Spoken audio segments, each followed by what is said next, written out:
Go ahead. Yes. We are live in 5, 4, 3, 2, 1. So good evening, everyone. Good afternoon, everyone. We welcome you all to OrthoTV online in association with Avana Arthrex. And to introduce today's speaker, let me just start my screen share.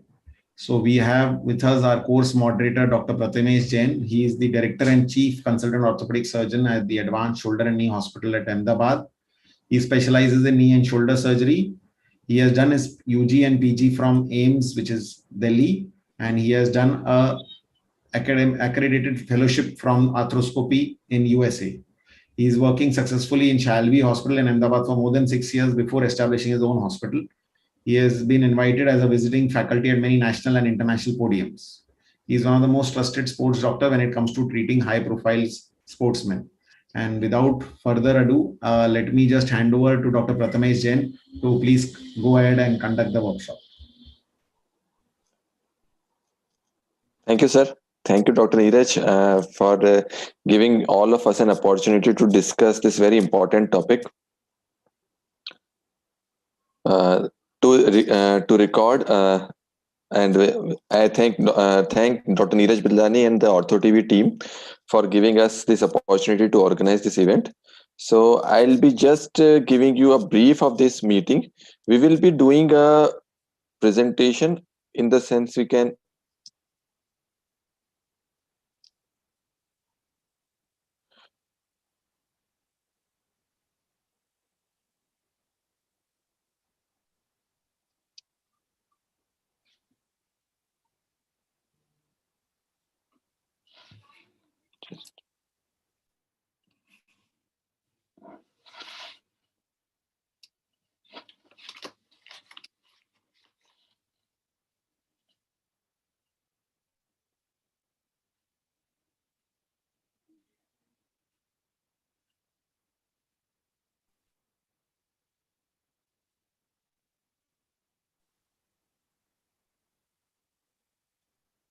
So I'll be introducing the faculties. Prathmesh, just put it in the slideshow mode. Just down. Yes. Yes. Got it. Fine. So I'll be introducing the faculties. Dr. Vikash Kapoor is between us. He is a senior consultant, orthopedic surgeon and director of Medica Institute of Orthopedic Sciences in Kolkata. He has more than 20 years of orthopedic experience. His area of interest is joint replacement, arthroscopy and sports medicine.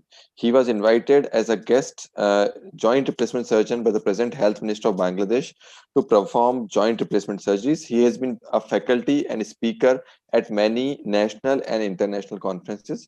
He has published various research papers in national and international journals. Welcome, Dr. Vikas. Our next faculty is Dr. Arvind Prasad Gupta. He is a consultant in sports injuries at Paras HMRI Hospital, Patna. He did his MS from Varanasi, and he is a ATLS and MRCS from Glasgow. He has a special interest in arthroscopy and joint replacement of knee, shoulder, and hip. He has more than 8 years of orthopedic experience, and he has presented various research papers in national conferences. Dr. Manit Arora is from Chandigarh Fortis Med Center. He is an Australian orthopedic and sports medicine surgeon with a special interest in shoulder, hip, and knee keyhole surgery. He has done his basic and advanced medical training from Australia and fellowship with world leaders in shoulder, hip, and knee surgery in Australia and US. His areas of expertise include shoulder keyhole surgery, shoulder arthroscopy, shoulder replacement, knee keyhole surgeries, ligament surgeries, knee arthroscopy, hip arthroscopy, sports injuries. Dr. Arora is heavily invested in research with more than 50 publications to his credit in international journals. The focus of research being both basic science related to tendon disorders and clinical outcomes of arthroscopic surgeries. He is currently chair of the ISCA Research Committee, serves as the editor of the Journal of Arthroscopy and Joint Surgery and on Medical Commission of World Squash Federation. Dr. Ayyappan Nair from Bangalore is a consultant in shoulder surgery and sports medicine. He has done his MBBS, DNP and D-Ortho and various fellowship in arthroscopy in sports, arthroplasty from Japan, South Korea, Spain and US. He has a special interest in shoulder, knee arthroscopy and sports surgery, knee and hip replacements, and trauma surgery. He has various research activities articles to his credit, published in reputed international and national journals. Dr. Nandan Rao is from Surat. He is a consultant orthopedic surgeon in Unity Hospital. He has over 10 years of experience in arthroscopy and joint preservation. He has done his MS from Mumbai and followed by fellowship in shoulder arthroscopy and elbow surgery at Seoul, South Korea, and he has fellowship in also done his fellowship from Kokila Dhirubhai Ambani Hospital under Dr. Dinsha.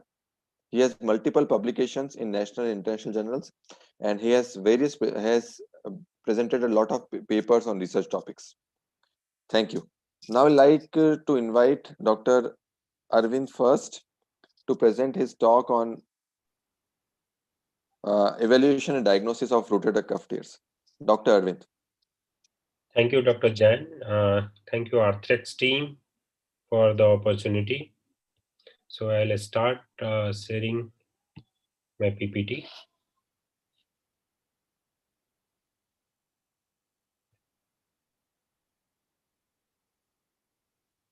So evaluation and diagnosis of rotator cuff tear, it starts with the history, and patient will complain of the pain around the shoulder that get increased during the night time or with the activity.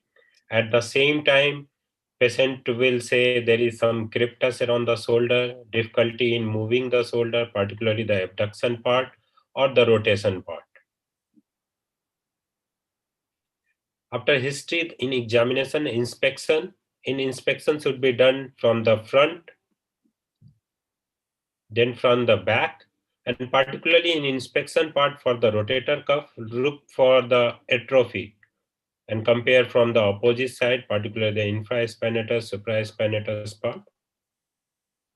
Then the palpation of the AC joint, acromion, coracoid, biceps tendon. And then Codman has described the direct anterior palpation along the anterior margin of acromion and look for any defect there. If it is there, that is very sensitive for rotator cuff tear. The next is the range of motion, first active, then followed by the passive one. And then a couple of patients present with the pseudo paralysis also. Like this patient, if you see, patient is having difficulty in lifting actively, but can be done passively. So this is indication of massive rotator cuff or fatty infiltration type of rotator cuff tear is there. Then the painful arc syndrome, such type of patient will have difficulty or pain in between 60 to 120 degree of abduction of the shoulder joint. So here you can see this patient is having pain after 60 degree of movement of abduction. Then the next is the knee impingement test, when there is full abduction of the shoulder joint and then internal rotation, so that the greater tuberosity comes under the acromion and patient will have pain. Next is the Hawkins-Kennedy test. In the 90 degree of shoulder flexion, sudden internal rotation of the shoulder joint will lead to the pain if there is. So all these tests, painful arc, Hawkins-Kennedy or knee impingement test, is indicative of either there is problem of some subacromial space or there is problem with the rotator cuff. Next test is the provocative test for this rotator cuff, supraspinatus, infraspinatus, teres minor, and the subscap. The first is the job test, that is also called as empty can test. The shoulder is abducted in the plane of scapula with full internal rotation of the forearm so that thumb face down. In this position, if you see, this is the long axis of the humerus. This comes directly into the axis of the supraspinatus. So in this position, supraspinatus is the only muscle which is abducting the shoulder at 90 degree. And at this position, patient is supposed to further abduct against the clinician resistance. If patient is unable to do this, it means there is injury to the supraspinatus. Next is drop arm test. In full abduction of the shoulder joint, patient is asked to bring it down slowly under control And if it is tear of the supraspinatus, then patient will not able to perform this. So this is the drop arm test. Next is the external rotation test. This test is basically for the infraspinatus with arm in the side, and the forearm is externally rotated. So in this position, you see that this is the infraspinatus and teres minor. So infraspinatus is the main external rotators of the shoulder at this position. So if there is injury to the infraspinatus, then patient will not be able to keep the forearm in external rotation. So this is external rotation lag test. This is basically for infraspinatus. Then the next is the pate test or hornblower sign, in which the patient arm is abducted at 90 degree and elbow is flexed at 90 degree. And in this position, patient is asked to do external rotation against the resistance of the clinician. If patient is unable to do that, it means there is injury to the teres minor. Similarly, the hornblower, so that patient is bring the externally rotated forearm and abducted shoulder to the mouth. In this position, if there is tear to the teres minor, the elbow will goes up. The next test is for the subscap, that is the lift off test. The arm is internally rotated and palm is bring back to the back of the patient, and then ask the patient to lift the palm against the clinician resistance. If she is unable to perform this, it means subscap is tear. The next is the belly press test. Ask the patient to bring the palm over the belly in the line of the body axis, and then ask the patient to press the belly. If he is able to perform this without taking the elbow posterior to the body axis, it means the subscap is intact. And if subscap is torn, then he can press the belly, but elbow will go posteriorly, so that there is no internal rotation of the humeral. The next is the bear hug test, in which asks the patient to bring the palm over the opposite shoulder, and at this position, patient is supposed to keep it there, and clinician should take it away in the external rotation direction. And he is able to keep it, it means subscap is intact. And there is tear, then it will be difficult for patient to keep it there. The next is the increased external rotation range of motion. When subscap is torn, then there is no obstruction for the external rotation of the shoulder, and range of motion will get increased. This gentleman presented with difficulty in movement of the shoulder joint with pain, and clinical examination drop arm test was positive. External rotation lag test was positive. You can see it. But at the same time, the flexion of the elbow was not possible. And also, if you flex it, then the extension of the elbow was not possible. And on the examination of the back, so there is marked atrophy of the infraspinatus. The deltoid muscle was also atrophied.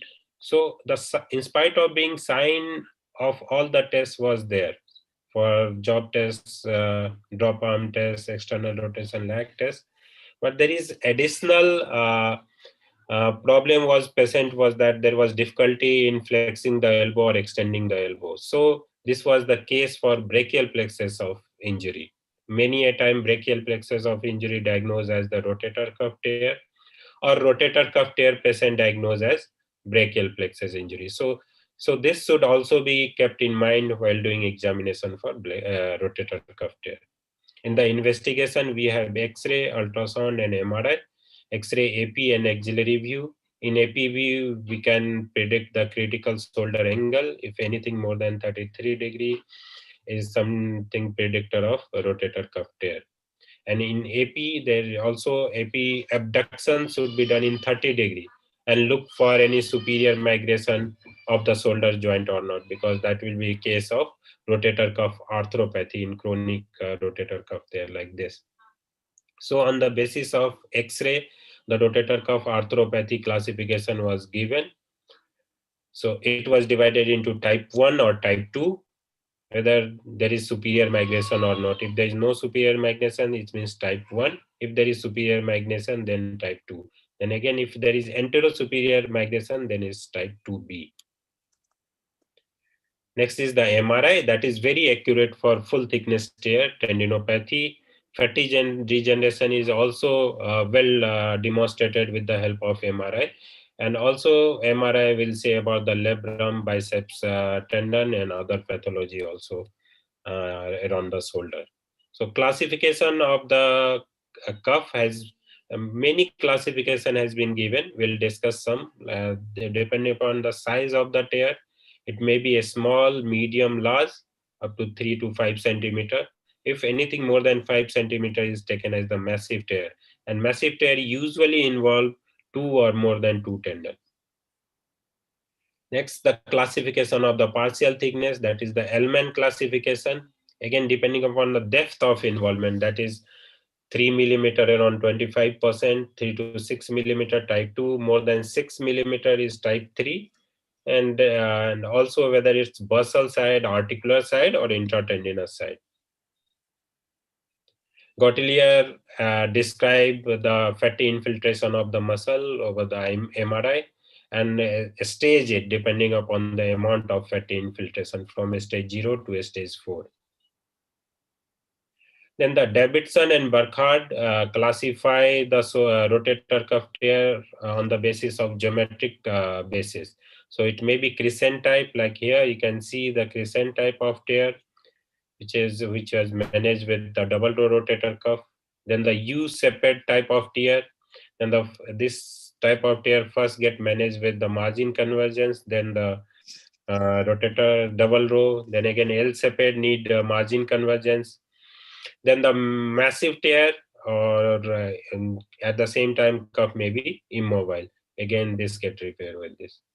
So take home message with this presentation is rotator cuff tear is a very common source of shoulder pain. Diagnosis can be made clinically and provocative test, but confirmation require MRI. And treatment may be non-operative or operative depending upon the chronicity of the symptom, severity of the tear, degree of muscle involvement of the fatty atrophy, percentage, and the patient activity demand. Thank you. Thank you, sir. Excellent presentation. We would like to invite any questions from any of the delegates or faculty. You can use the chat button or anything that anybody wants to ask to Dr. Arvind.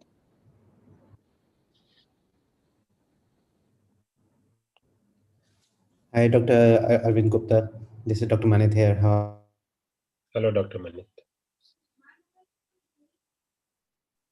Dr. Manit, we cannot see you.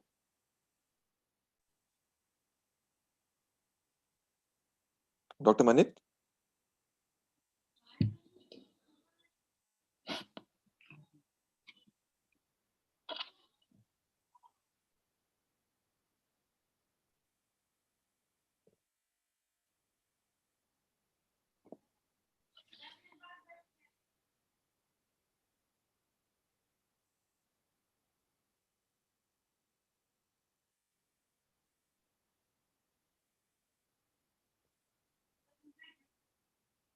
So I'll just take a small question. I'll just put up a small question.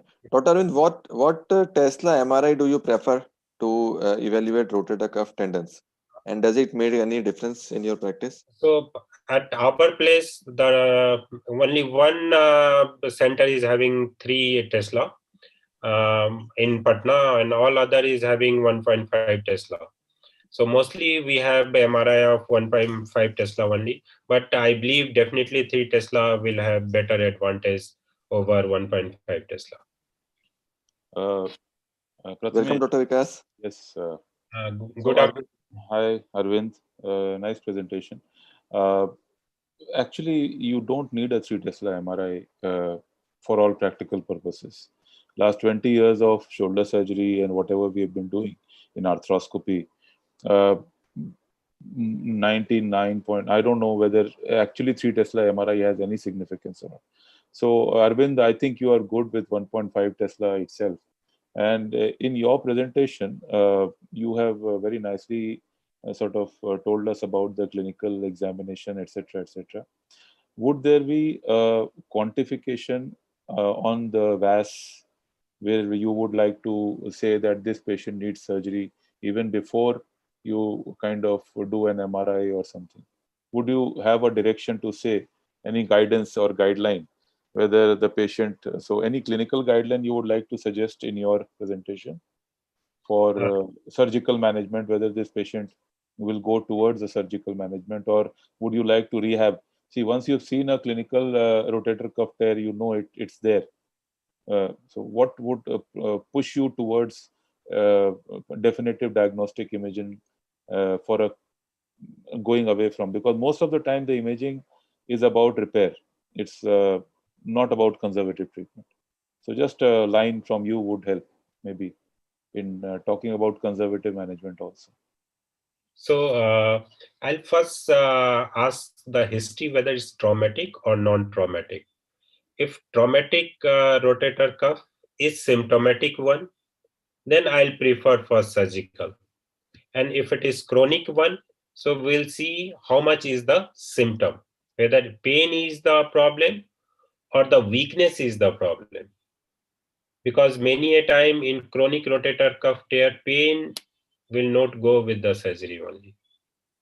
So if it is significant weakness is there, in chronic tear, non-traumatic chronic tear is there, such type of patient I'll prefer to go for surgery.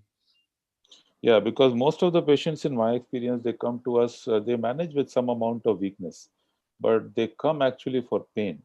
Most of the patients, I don't know what kind of subset of patients you are getting in your practice, but it is the pain which brings them to our clinics. So that pushes me towards getting them to classify between the conservative and non-conservative group. Dr. Prathmesh, Yes, your I'll again quickly I'll agree with you, sir. Yeah, I'll just mute myself, sir. So now I'll invite Dr. Manit to present his talk on evaluation from knotted to knotless rotator cuff repair. Dr. Manit, please. And thank you, Dr. Prathmesh, sir. And thank you, Dr. Arvind, sir. That was a very nice presentation. Okay, so my talk today is on knotted versus knotless, my clinical experience. And I think the journey that I've had with a shift from knotted to knotless would mirror a lot of your journeys as well. So I'm a consultant shoulder and knee surgeon at Fortis Mohali. So I'll begin by asking, what are you doing in your practice? Are you doing single row repairs, double row repairs, double row toes? And in double rows, we have the conventional double row, transosseous equivalent, and the knotless toe. So you can pretty much do anything. So we came out with our review of all the Indian studies. So there's been a lot of work that's been done on Western studies, and we've got a lot of data and a lot of systematic reviews that analyze the entire population, but there really wasn't anything that was specific to Indian studies. So last year, we came out with a functional outcome study after rotator cuff repair, which was a systematic review of all the Indian studies. And basically, we found that mini open is equivalent to arthroscopic in terms of functional outcomes, and single row repairs are equal to double row repairs in terms of functional outcomes. So I think this is a very important study because it gives us a sort of benchmark that we can talk to our patients about as well. And whether you're an arthroscopic surgeon or a mini open surgeon, whether you're a single row guy or a double row guy, this provides you with some evidence to support what you're doing. So in the words of the great William Shakespeare, the real question is to knot or not to knot. And I think that's what it comes down to. What are you doing now in terms of your practice, in terms of knotting or doing knotless repairs? So when I started doing shoulders, I was a knotted guy, and that was for a variety of reasons. My training in Australia was all knotted, and my boss used to believe that it provided a more secure fixation to the medial row, which should improve healing and hence reduce failure rates. And we felt it was a much stronger construct. And, you know, of course, he's my boss. I agreed with him. And that's what I started off doing when I was in my practice. And so we started doing it and we were very happy with it. So last year we came out with our evaluation of short-term functional outcomes of rotator cuff repair in the Indian population, which was published by one of our fellows, Yogesh. And in that, if you look at this, so this is a complicated table, but it's basically a pairwise comparison of UCLA scores between 6 weeks, 3 months, and 6 months versus baseline.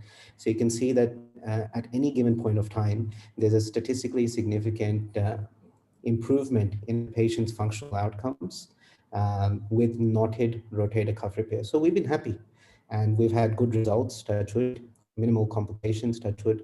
So why the change? So this is an example of a knotted rotator cuff repair. So you can see the double row construct. There's 2 anchors medially and it's all tied down to 1 anchor on the lateral side. Now this is the post-op 6-week functional outcome of the patient. Now she's a staff sister at the civil hospital here. And this is her at 6 weeks after her surgery. So I have a very different rehabilitation program to everyone else. So that's why it's faster, I think, than a lot of other surgeons. So you can see that at 6 weeks, she's got full flexion, full abduction, and she was very, very happy. And she sent us a lot of her patients after that. Now, what about the issues? So naturally, something that is good will also have some bad. There's always pros and cons to life. So the issues that I've faced is that slowly I've started to realize the problems associated with knotted repairs. So knots are quite bulky. They're time consuming to put. They can accidentally become loose when you're tying the knot. There is the risk of knot impingement. It reduces our ability to use tapes. So, tapes are biomechanically more secure than sutures. And the biggest issue is really the lateralization of the knot. So when you're putting a double row repair in, there's a propensity for the knot to slip and move away, which theoretically takes away the whole point of doing the knotted fixation on the medial row. So if your knot has migrated laterally during the lateral row repair, then you've pretty much lost the reason why you did the medial row in the first place, if you think about it theoretically. So that would reduce the fixation at the medial row. Also, tissue strangulation from overcompression between the medial and second rows leads to higher pain values, VAS scores after, and also higher failure rates. So came the experiment with Knotless. So you can see on the left-hand side, that same patient, if you look, they've had migration of their knot while tying. So even though she had a very good functional outcome, sent us a bunch of patients, but the real problem came with this lateralization of the knot when we were tying down the lateral row repair. So on the bottom screen, you can see the knot doesn't migrate laterally, whereas on the upper screen, you can see that there was lateralization of the knot. So again, this is just another example. So we tied it down medial row, take it out to the lateral row. And once we tied on the lateral row, there's some lateralization that happens of the knots themselves. So then we went into the literature. We said we need to do something new. And we went, before we do anything new, we need to make sure that whatever we're doing is going to be evidence-based. So we went out into the literature to figure out where we are at in terms of knotless fixation strategies.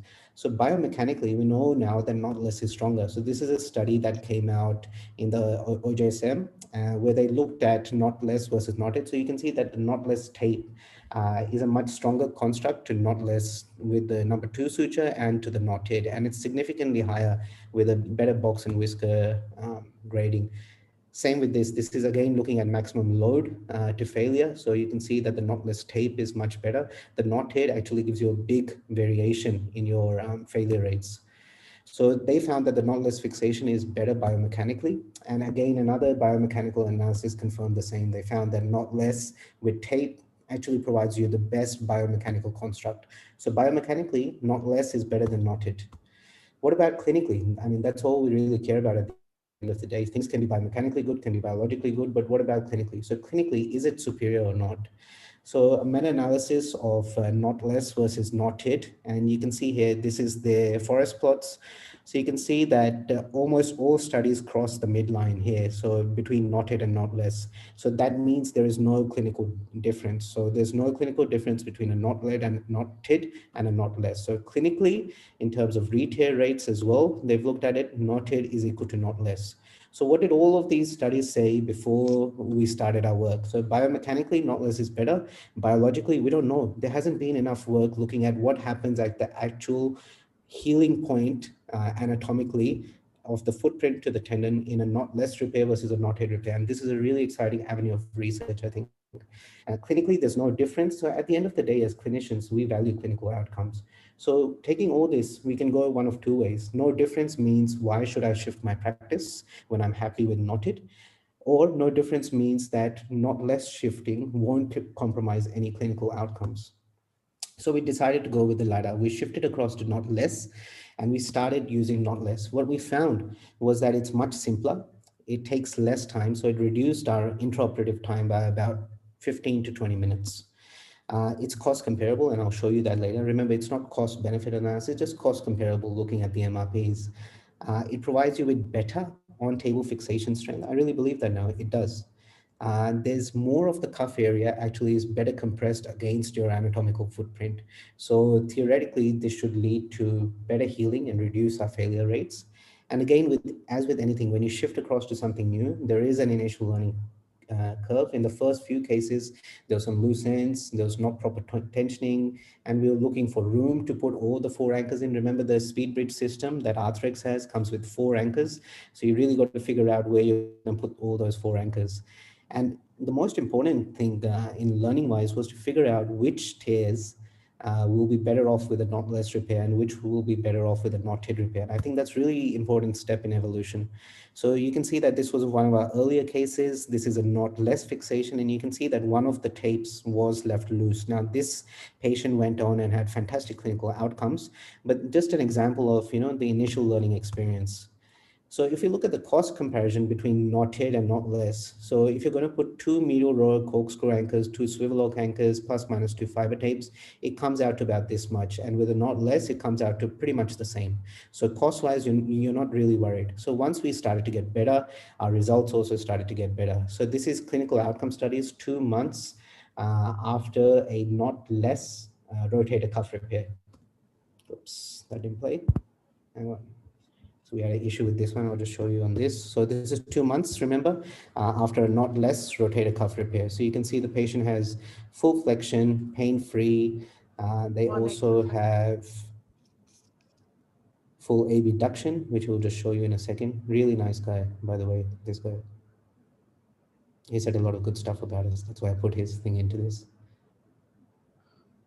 Great, so you can see that. So he's got full abduction, full flexion, and this is just 2 months after his not less rotator cuff repair. So what have I learned about not less now? So I feel it is a superior fixation to knotted. I really do. And biomechanically, the studies support the same. It provides a better coverage for the footprint. And clinically, we found that slightly better UCLA and constant score. So the benefit is we run a fellowship program, and we've got fellows that do preoperative and postoperative UCLA and constant scores for all the patients. So all this data comes to me, and then we can analyze it at the end of the day. And what we found now is that the not less is slightly better than the knotted. We haven't published it yet. It will probably come out next year. It's not for all tear types and humeral types. So if you've got a really small humerus, Indian female, slightly elderly with a very small humerus, it's probably better not to do a not less, because in that age group, finding the amount of space on the anatomical footprint to get in your 4 anchors is actually quite difficult. So I think the knot-head fixation in those cases provides you with better options. Certain tear types are more amenable to undergoing knot-head repair, and we'll talk about that later. So adequate space must be available for your anchors, and the footprint must have adequate bone quality to support 4 anchors as well. There's no point you put in 4 anchors and everything's hollow at the end of the day. And for some cuff tears, it just doesn't work well. So these are examples of, on the left, of cuff not less fixations. So this is our data. Remember, it's unpublished yet. So this is looking at UCLA pre-op and UCLA 1 year scores, and constant pre-op and constant 1 year. So this is not hit and not less. So it's slightly better. It's slightly better. Again, we're going to analyze it once we get more patients and figure out all the statistical correlations, but slightly better. It's just a way for me to justify. So what's my practice nowadays? I use both knotted and not less fixation devices. It's a really intraoperative decision for me. It's based on factors such as patient age, bone quality, the amount of space available to get in all those anchors, and most importantly, tear characteristics. So what I've found is that the simpler the tear, the more amenable to not less fixation. The more complex the tear, the more you should try to go for knotted, because it provides you with more versatility. It provides you with more amount of playing space in terms of tissue points to capture, in terms of how much fixation you can put in, how many lateral row anchors you can put in. Whereas with the Knotless speed bridge system, you're sort of limited in that. So for simple crescent shaped tears, I think Knotless is a winner. For more complex tears where you're looking at margin convergence and other factors, L-shaped tears, things like that, I think knotted still wins. So, I mean, that's what I'm doing. So knotted gives me more options in terms of fixation points as well as lateral row. So in summary, both knotted and knotless should be in your arsenal in 2021. So if you're not having both in your arsenal, you're pretty much behind the curve. There's pros and cons of both. And really the point of me telling you all of this today was that don't shy away from trying out knotless. I think that this is a really nice fixation strategy that you can go for. Try it out, and it may be the thing for you, it may not be the thing for you. For shoulder surgeons, this is what I'm saying.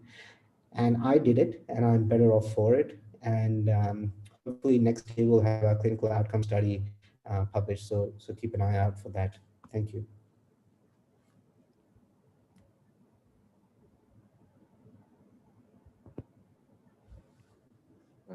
Thank you, Dr. Manit. It was an excellent talk. You summarized almost everything.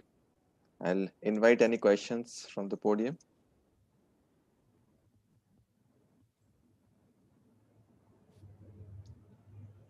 So Manit, congratulations. That was excellent. I think some of us who have been used to doing open, closed, arthroscopic cuff repairs have had our own issues, starting from transosseous, migrating to metallic anchors, then coming into the new set of anchors which we are using now. Now, as you said, most of the cuffs which we get are the cuffs which you discussed about, the knotted anchors. Wouldn't you say, what kind of device do you use to pass your sutures when you do your cuff tears? You use what kind of device? Do you use something like a scorpion, or do you use this thing, a ConMed device to pass the sutures? Lasso. Lasso, yeah. So So what do you use? I use an Arthrex scorpion. So if you, so that's what I'm coming to. So if you use scorpion, usually the bite is quite deep into the cuff most of the times. And lateralization in such cases, usually if we have enough assistance, which I'm sure you would be privileged to have, usually gets sorted out with a bit of pull on the free end of the cuff while doing the first suture. And after you've done your first suture and you have put it in the right place, usually that is not much of a problem in knotted anchors. If you understand what I mean, I'm sure you do a large number of cuffs and have a huge amount of experience. But that's what I have felt, and kind of takes away that disability of knotless. Putting in a traction? Yeah. So do you mean A bit of, traction? yes, a bit of traction on an edge where you don't want to put in any sutures. Yeah, I mean, we use that at times as a reduction strategy. What my main issue with the knotted has been that even after you do everything, so you've taken your knots, you've put them on the medial row, now you're tightening your lateral row anchors. So what we found is that even with the best of and really, really tight, good knots medially, the knot flips and there is some migration towards the lateralization of the knot. So when that happens, have we not taken away the strength of that medial row fixation to begin with? I mean, that's what the biomechanical studies are saying. That's what's happening. Okay. And the quality quality of the tissue, what would you say about, how would you judge whether this tissue is amenable to a knotless or a knotted anchor? Would you have some kind of message about the quality of tissue which would be advantageous to use a knotless anchor on? So we're still discovering that, to be honest. So we're still trying to figure out in terms of tissue quality, what's best. So what I think is the thinner your tissue, the better it is to put a knotless device in place. Yeah, that's what I want to do. Yeah. Because so the the fiber tape gives tape you would a have a better- bigger surface area on which you would be able to compress the tissue. So that more friable the tissue, better to have a knotless anchor. That's what my understanding. Right.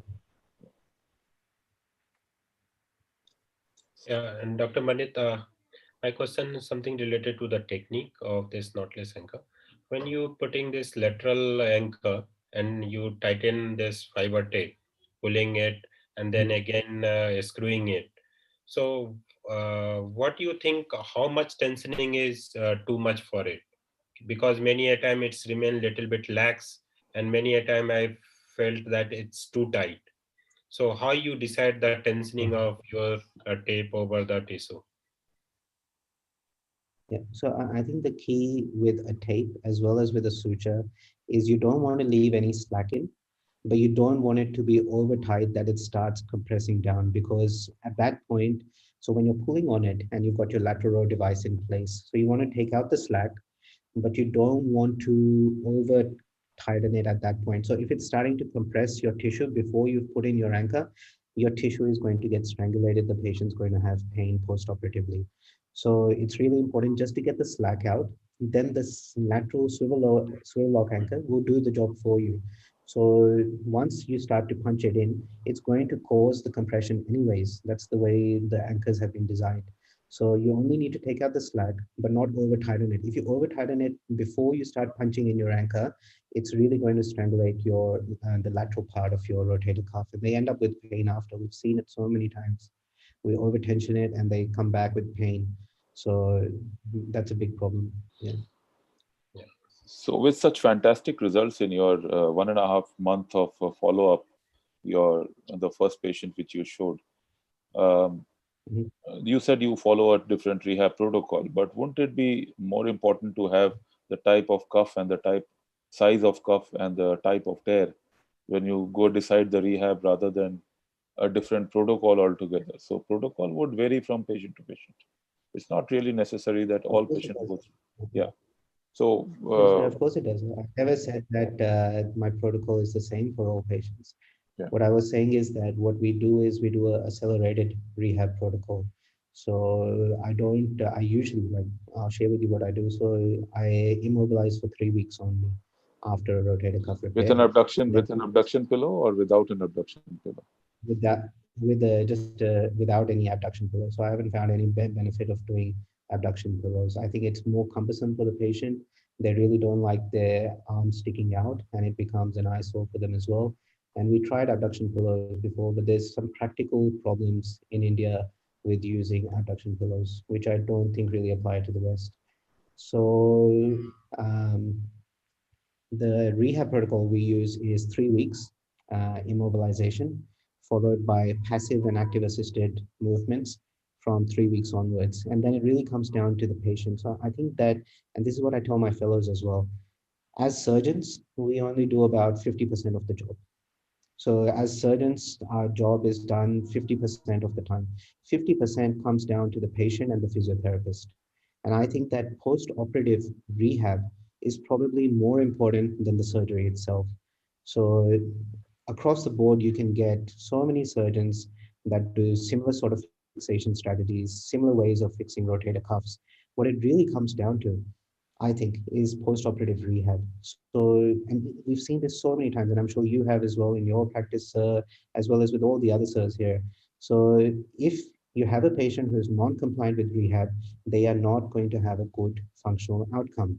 If you've got a patient that goes to a physio who you cannot communicate with, who you cannot talk to and talk them through what you exactly want them to do, the patient does have a poorer functional outcome.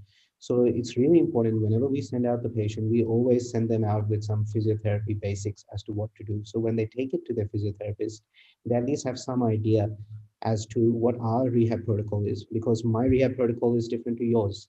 Now, both of our patients end up with the same physiotherapist who's going to treat them in the same way. So it's very important when we send out our patients, we tell the physio or we tell the patient that such and such is what we want, such and such is what we expect at certain points of time. And I think that probably is more important than whatever we do intraoperatively.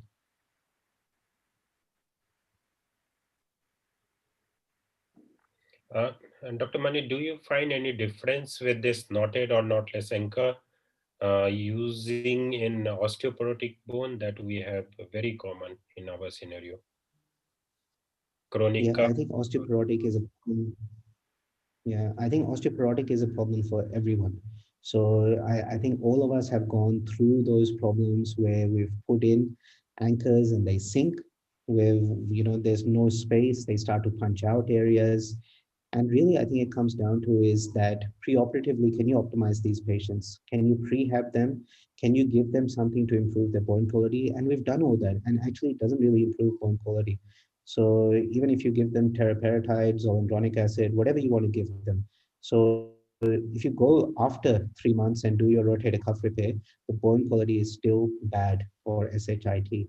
So you still need to figure out that what you can do to optimize it. Now, the problem in osteoporotic bone and using a speed bridge 4 anchor system is पहले से ही उसका bone कमजोर है.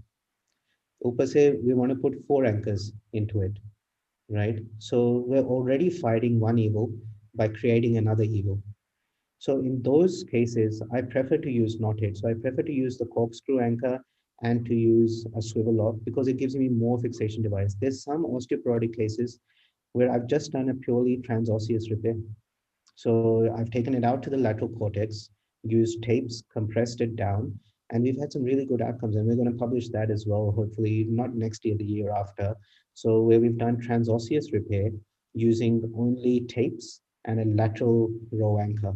So, and it compresses the entire footprint down against the bone. You've lateralized your repair, and you also use the best bone stock, which is available on the lateral cortex. So remember our footprint, once we try to create, and the other thing that I do in such cases where they're already osteoporotic, I don't do overzealous footprint preparation. So once you start taking out that bone from the footprint, we have a propensity to go down to bleeding bone. So sometimes you overdo it. In these osteoporotic patients, they probably don't need that much. So in those ones, we've also tried just curating or putting in an O and creating some bleeding points. And I think that's more than enough in those patients.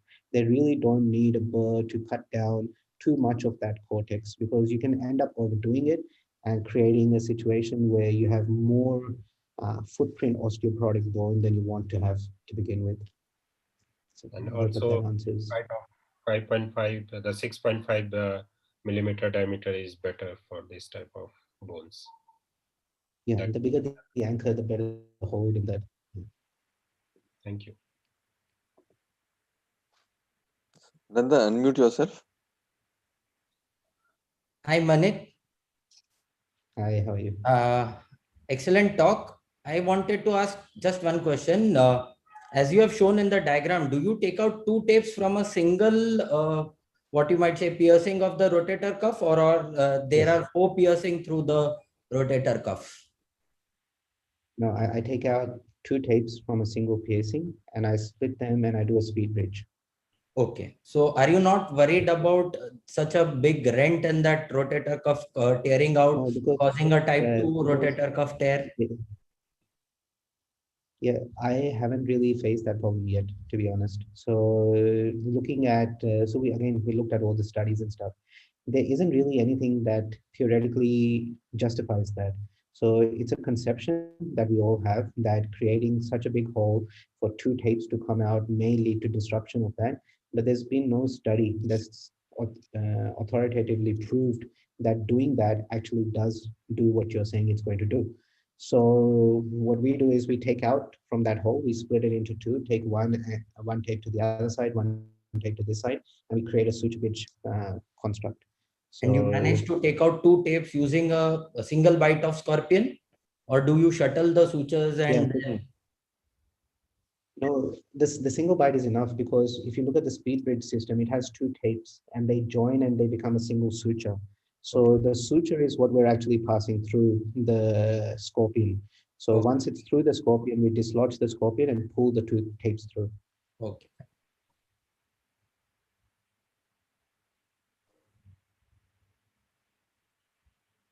So thank you, Dr. Manit. It was an excellent talk and it was eye-opening for most of us. Now I'll just be sharing my talk. Thank you, sir.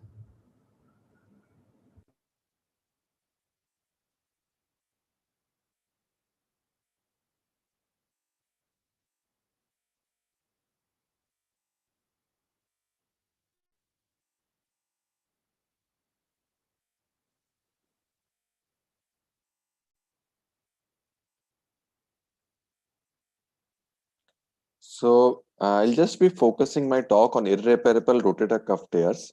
And these are actually large tears which are irreducible, and we need to figure out the techniques that how can we manage these kind of rotator cuff tears. Now, our goal, as we were discussing, is a tension-free repair, and many of times we do have complications like this with the anchor pullout, which can be because of osteoporosis and which can be because of a high tension repair. Now, the tips of the trade, this is very important slide, is there are the 6 main things that we can do to repair these very large tears. Number 1 is a margin convergence, releasing of the superior capsule, medialization of the footprint, and you can do slides which can be an anterior interval slide, that is that we release the tissue between the subscapularis and the supraspinatus. Now this can be done in 2 ways. You can do it in continuity or without a continuity. Then you can do a posterior interval slide, that is you release it between the supraspinatus and the infraspinatus, and then a superior capsular reconstruction. Now, interval slides is basically described by Toro, and that was emphasized by Burkhardt, and I do use it very often to increase the excursion. The anti-interval slide will increase the excursion for about 1 to 2 centimeters, and the posterior interval slide will increase the excursion by about 3 to 4 centimeters. Now, Mihata came up with the concept of superior capsular reconstruction, which actually works on a reverse trampoline effect principle. And what it essentially does, it brings down the upriding humeral head to a normal level. And the graft, which is commonly used, is a tensor fascial lata graft. And it is usually very good technique, specifically in young patients, in which you don't want to do reverse shoulder replacement. So as far as the superior capsule reconstruction is considered, it is a very good technique, and you can use a TFL graft. But the problem, it is quite cumbersome technique. Here, when we do it, we usually fourfold the tensor fascial lata graft and fix it up like this intraoperatively. But when we talk about this is usually a very cumbersome procedure, involves use of a graft from the thigh. Occasionally, some patient may complain of pain in the thigh region, and then you have a graft in situ. So to prevent this, Yang Soo Kim developed a procedure which is called as a biceps SCR. So he's from Seoul in South Korea, and he is sort of the father. He's considered as the father of doing a biceps SCR procedure. And we'll be just covering a case which is based on this technique, and then I will let you know what actually the technique is. So this patient of mine actually came to me in pre-corona days, and he had an injury to the shoulder. And when she came to me, just after that, lockdown was introduced, and she could not get the surgery done for almost a year. So she was a 62-year-old lady, and then when she came second time to me after about a year's duration. She was in severe pain. She had a pseudo paralysis. She had inability to lift his shoulder, and he had a significantly weak shoulder. Now this was a 1 year back MRI, which was not that bad. It looks repairable. But over the course of 1 year, the tear progressed a lot. So this was a fresh MRI that she came to us, and this was almost a very big tear, almost reaching up to the glenoid margin, and with a significant fatty degeneration as well. So this is actually a slide from Yang Soo Kim's paper. So what he does is he just releases the LHP from the long head of biceps from the bicipital groove, and what he does is he releases the transverse humeral ligament to release the biceps, and then preparation of the GT, and after that he does is a double row fixation of the long head of the biceps on the humeral head in a more centralized position. Now this was his series, and he said that there was a significant reduction of the superior migration after doing this technique. Now I just did this technique, this case about 2 months back, and as I told you, it was a large tear with an inflamed rotator cuff. We did a thorough capsular release in this particular patient. We released the tissue from the superior capsule as well. So because it was a massive tear, it was a retracted tear, we need to do all the possible things to improve the mobility, improve the reducibility of the particular tear, which includes the reduction then we release the superior capsule as well. So the superior capsule is released from the anterior part of the biceps as well as from the posterior part, and then we placed our attention on the bicipital groove, and we tried to go a little down in the bicipital groove, releasing the transverse humeral ligament which is covering the biceps, and we at the almost the mid bicipital level, or the level at which we can go more inferior, we just release this biceps tendon. And once we release this tendon, that the tendon becomes free, and now we are ready to fix it up into the more centralized position. Now at this position, you can see that the our working space is little compromised on the top. Now at this point of time, we will just see the anatomy and geometry of the tear, and in the center part of the rotator cuff tear, we will fix the rotator cuff, and usually we reduce the rotator cuff over that. So the rest of the rotator cuff will be reduced over the bicipital biceps tenodesis part, or the biceps SCR part. So in this particular case, we will be trying to do a biceps SCR, and over that we will be doing a biceps with closing the rotator cuff. Now here we'll be inserting the biceps anchor. Now this is very important. We can use either one anchor or two anchor. Now here we are using a corkscrew anchor to fix the bicep. Now since the biceps is now free, it will be little difficult to pass your anchors through the biceps, and you need to be pretty sure with your knot passing techniques. Now the very important problem that you can face here will be pull out of the sutures and cut through of the sutures through the biceps fibers, because the fibers in the biceps are arranged in more like a more longitudinal way, and if you try to pass repeated sutures through instruments, you may do a cut through and the fibers of the biceps may break. Now here we use a technique which is called as a lasso loop technique, in which we will just take one suture of the corkscrew anchor and we pass it through the tendon, and then through that lasso loop we will pass our penetrating devices through the lasso loop and we'll pick up the other limb, and then we will pull it through that. Now this is a good technique because it reduces the chances of cutout. If you try to do a simple stitch or a matrix stitch in this particular configuration, it will be difficult and you'll have more chances of tear of the biceps and loss of hold of sutures.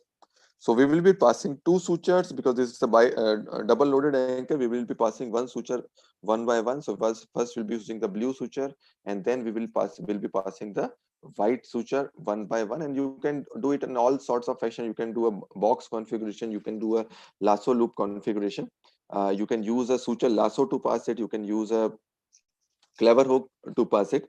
So different devices can be used, but by and large the concept is you need to do a lasso loop technique to fix it up in a proper fashion, and this knot will be a non sliding knot, because once you do a lasso loop technique you need to pass a non-sliding knot sequentially. So once you pass your knots, then you can just tie it back to its original position.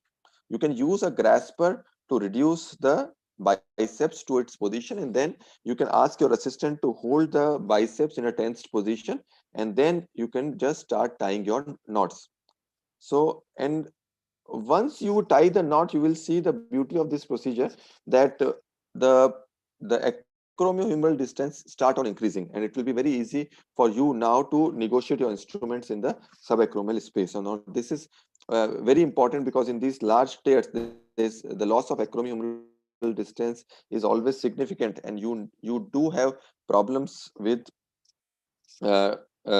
upriding of the humeral head. So here we will just finish up with your biceps SCR, both the knot. The first knot we have tied, and then we'll tie the second knot, and then we can just repair the rotator cuff tissue over that biceps SCR tissue.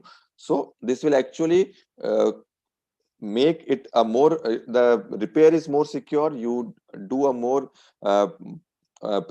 physiological repair. You do a thing which actually does does improve the upriding humeral head, and then you will do your all rotator cuff repair as usual fashion to increase the repairability or increase the long-term outcomes of these large massive cuff tears. So this is actually the final tear, and the rotator cuff repair is same. You can do a knotted or a knotless repair, as Dr. Manit already told. The other thing, you can use these sutures also in some cases, the sutures from the biceps tenodesis, to actually do a rotator cuff repair. Now, usually it increases the it definitely increases the acromihumeral distance in the long run. Now, actually, you can actually speed up your rehabilitation. Once you have done a biceps SCR, and you have done a rotator cuff repair, you can do a relatively faster rehabilitation as compared to a rotator cuff alone, in which you have not done a long head of biceps SCR.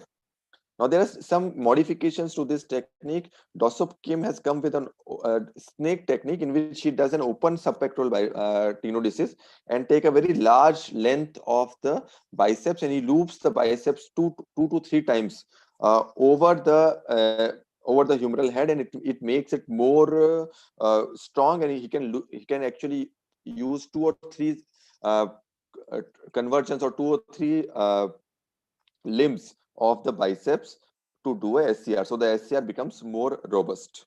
And this is actually the Chinese way in which they do multiple sutures of the infra, supra, and the superior way. And then there is an Italian way. It's a transosseous repair, and they use two transosseous small tunnels and then pass sutures through it to repair the biceps over the humeral head. Now, this technique has some limitations. So it cannot be done if the biceps is torn, if there is excessive degeneration of long head or bicep tendon, and very significant atrophy of the rotator cuff, AMADA stage 4. Thank you.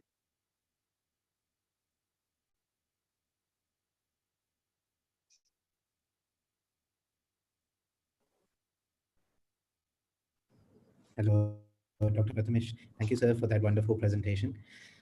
I wanted to ask you a question. Have you tried doing a knotless biceps SCR? No, not till now. Is it possible? Yes, the technique that I show you in the last, the Italian technique, the ABC technique. This is actually a knotless technique. What he does is he pass it through the knots, and then he try to push it. The problem with biceps SCR is when you pass the knots, and when you try to tie it down, or you want to compress it down laterally, there is a cutout effect, because the fibers of the biceps are arranged in the longitudinal fashion. So fiber cutout is a genuine problem in this case, and so lasso loop techniques fares well as compared to any other technique of suture passage or suture fixation. And Because if you do a sliding knot also, in those cases also I have seen that there is a cutout of the biceps in these cases. What I was thinking, sir, is that how we do a biceps tenodesis sometimes intra-articularly or subpectoral. So maybe we can do it the same way and then take your cut after doing the stitches for your biceps tenodesis. So that way you'll have two free limbs, you take them out laterally, and you can just use a swivel lock and push it down. So it may, the issue that you had with the knots coming over it and having to have someone to tension your biceps, that may improve that. I'm just thinking. Yes, it's a good thought, but the only problem is what we need to do biomechanically is to change the position of the biceps from the anterior groove to the superior part. So we actually need to shift the position of the biceps, and it's very difficult to do it without cutting it. No, So no, I mean, you unless we cut cut it, it, but like I know that. So I mean, when you cut it, so if you have sutures already tied to the free end of your cut, so you can translate your biceps to the lateral side yes, and then use something like a swivel lock device to just to punch it push it into in. that place. Yes, That's what I was thinking. true.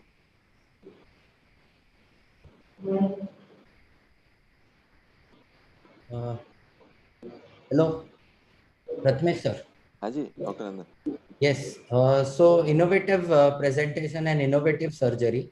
Sir, just I wanted to ask whether you have approximated the cuff over the biceps or adjacent to the biceps and left that part of the biceps open to the subacromial space. No, we usually try to cover the biceps, but in massive tears like this, we may not be able to cover it completely, and that is perfectly fine.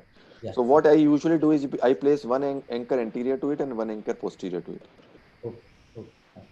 Because if we try to overlap that biceps with the rotator cuff, we are probably eating away into that biological tissue of the footprint with which the rotator cuff will may or unite in the future. Technically, probably that won't be SCR. We cover the biceps with the cuff also. Now, even if you see the description of SCR, we will be trying to repair the original cuff tissue as much as possible. Yes. Even if you are doing a SCR by a Mihata way of using a tensor fasciolator, it is still worthwhile to close up the rotator cuffs on both the sides, and that also supports the bridge principle or the suspension principle of Burkhardt.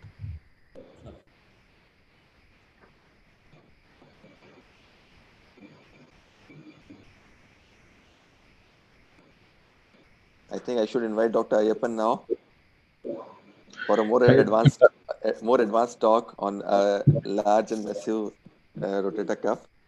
Dr. Ayyappan. Yes, thank you so much.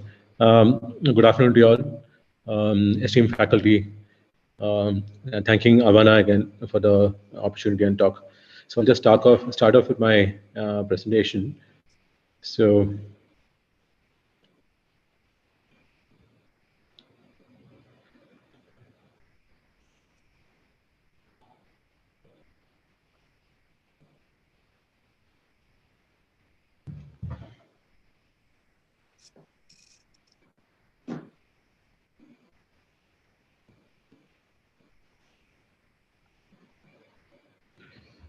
I work at Manipal Hospital's Whitefield in Bangalore, and I'll be talking, as Dr. Jain had mentioned, about how a biceps SCR is done. This is going to be a superior capsular reconstruction with a facial atta graft plus the biceps. I'm very grateful to have learned SCR from Dr. Mihata. So he's a very kind person who took his time to explain things on how he does it. And thanks again for that. And so I'll come directly to the case. So this is a 59-year-old gentleman who came with pain in the shoulder following a history of fall 6 months back. He's done therapy, no improvement, pain not decreased. So the main concern was pain and kind of weakness. So on examination, C-spine was normal. Tenderness was present on the biceps, subcoracoid, subacromial.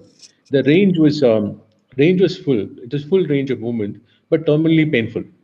And again, the full can was positive, empty can was positive, O'Brien positive, impingement tests were negative, and the power was 3/5.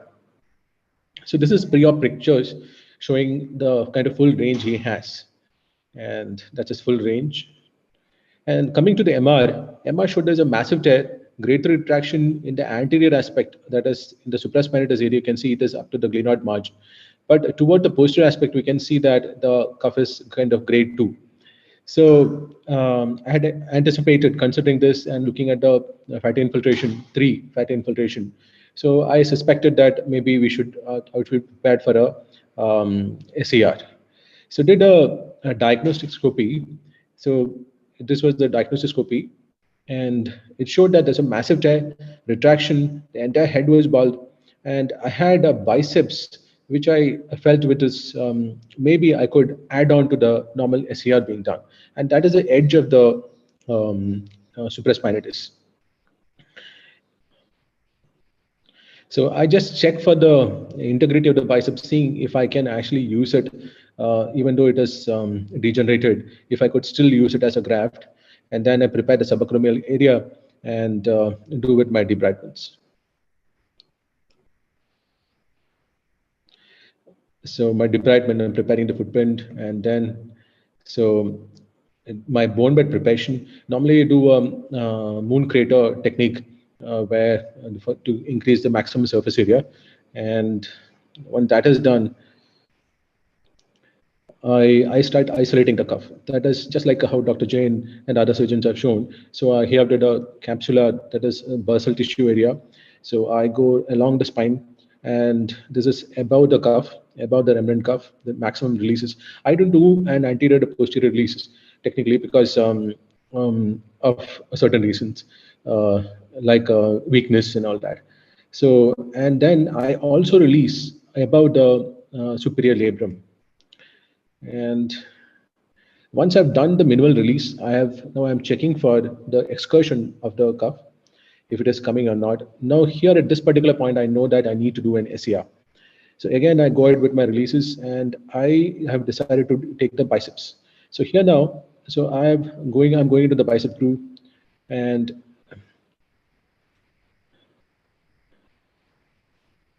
releasing of the biceps. And the positioning of the biceps normally depends on where the maximum deficiency is. There are some cases, as Dr. Jain had mentioned, that we can just only the biceps is required. In some cases, the bicep might not be enough. So here in this case, so I've mobilized the biceps. I've now taken a traction suture in the remnant of the cuff so that I can visualize and can elevate it. I'm elevating it now, and that's a supraglenoid. That is beyond the labrum, superior labrum, I'm releasing it. And again, I try to see how much of mobilization I get. So the posterior aspect, I get more mobilization. Anteriorly, I'm not getting much.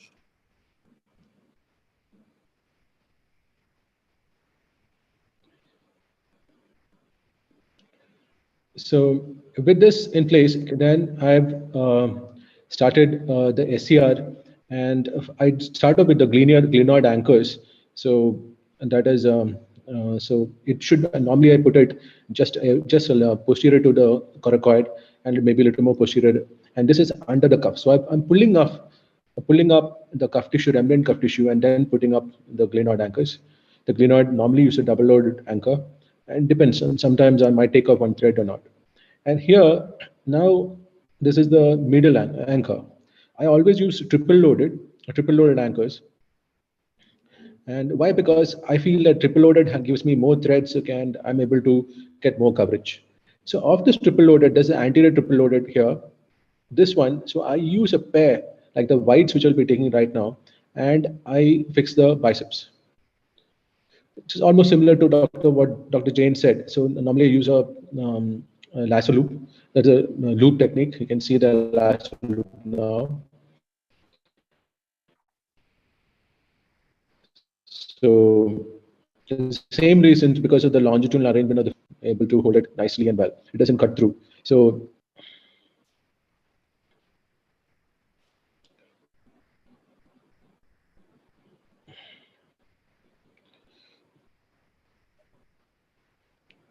in this particular case, I've cut it a little short because I still am want an SCR on top of this. So again, the other part of the white fiber wise.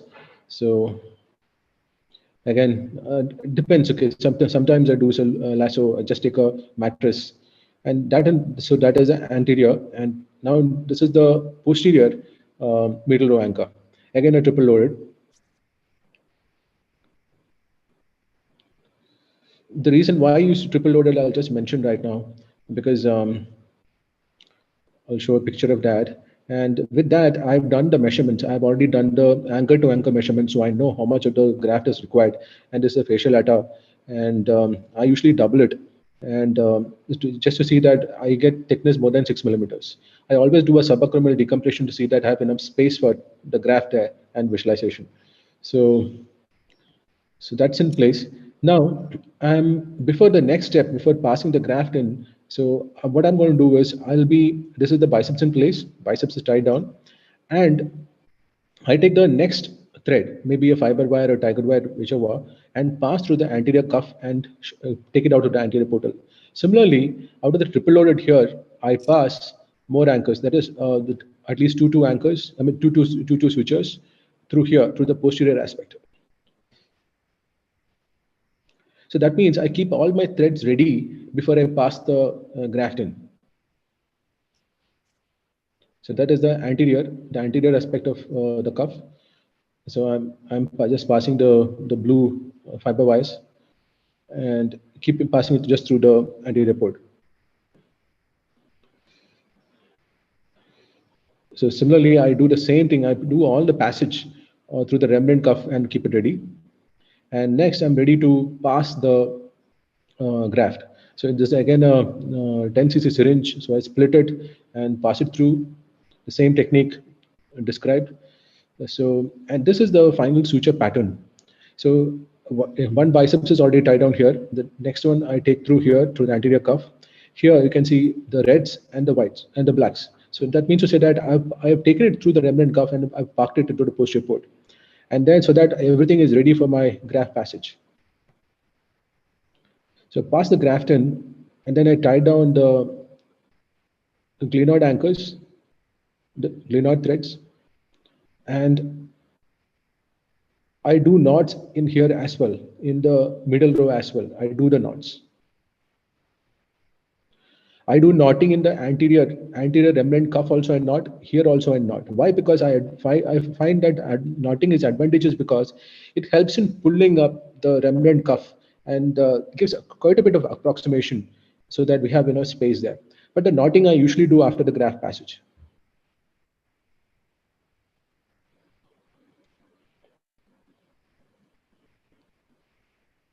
And everything, and then I do the crisscross lateral row. So I usually take since I've taken the triple loaded, so I usually use the swipe lock. Swipe lock is big enough for taking 3-3. So we can aram se take enough of threads, 3-4 threads, sometimes even 6 threads. It's possible to pass through the swipe lock.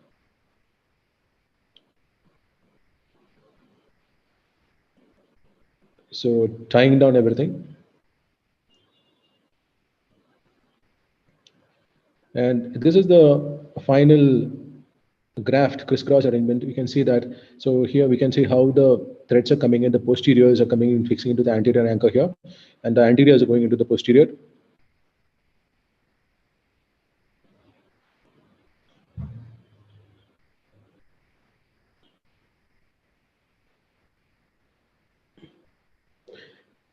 Space is always a concern when we do the SCR. So it is always better to do the subaccumbent decompression and keep all the threads ready so that you don't have much of a confusion in.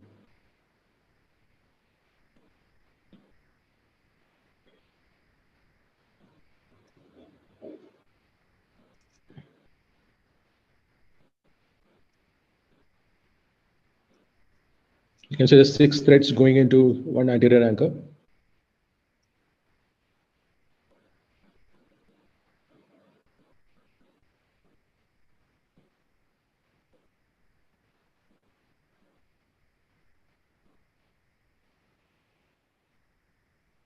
I'll just forward it faster.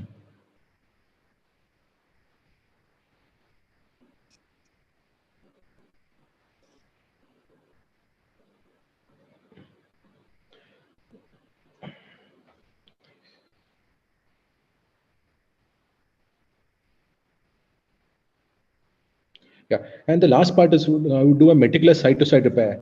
So what I do is normally I take take a 18 gauge needle, curve it down slightly, pass it through from the graft to a cuff, and vice versa. So this gives me excellent graft to tendon closure and integration. So Dr. Mihata believes that this is very important, and biomechanical studies, his later research papers have shown that especially the posterior closure between the posterior cuff and the graft is very much important compared to anterior. So I try to do anterior as well as posterior, gives a maximum closure.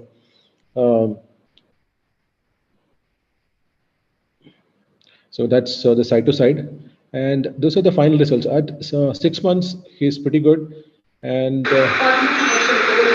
he's good. He's got a full range, no pain. He's got power fiber 5. He's an agriculturalist. So at 6 months, I have not sent him back to this, but he is good. So thank you so much.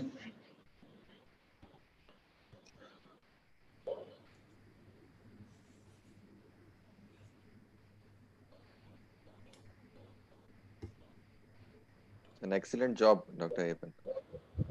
Thank you, sir. Very nice. So the men actually, when I do, if you actually look at Dr. Mihata's earlier papers and earlier surgical technique, what we can see is that he usually in the initial things he used to take out the supreme labrum. Supreme labrum was debrided, and because the concept was of graft healing there. But later on, he started modifying it. He started retaining the remnant of biceps. That means if such a biceps is there, he used to leave that biceps. So then, as you said, okay, Doctor, the Korean paper. So I was there for the conference when they presented that Korean paper, the biceps SER technique. It was a beautiful the biceps rerouting, the beautiful technique. So I thought, why not? We can have the advantage of both. And another concept was, if you look at failure rates of facial attack grafts. So one concern was the facial attack used to thin out. Used to thin out, and that was 5% or something was the failure rate. So the main concern was it used to get thinned out and in a way used to get hypertrophied. So that was another concern. So that is again, I think that's why something like the bicep, which is a very sturdy structure, can help in this. This is what I thought.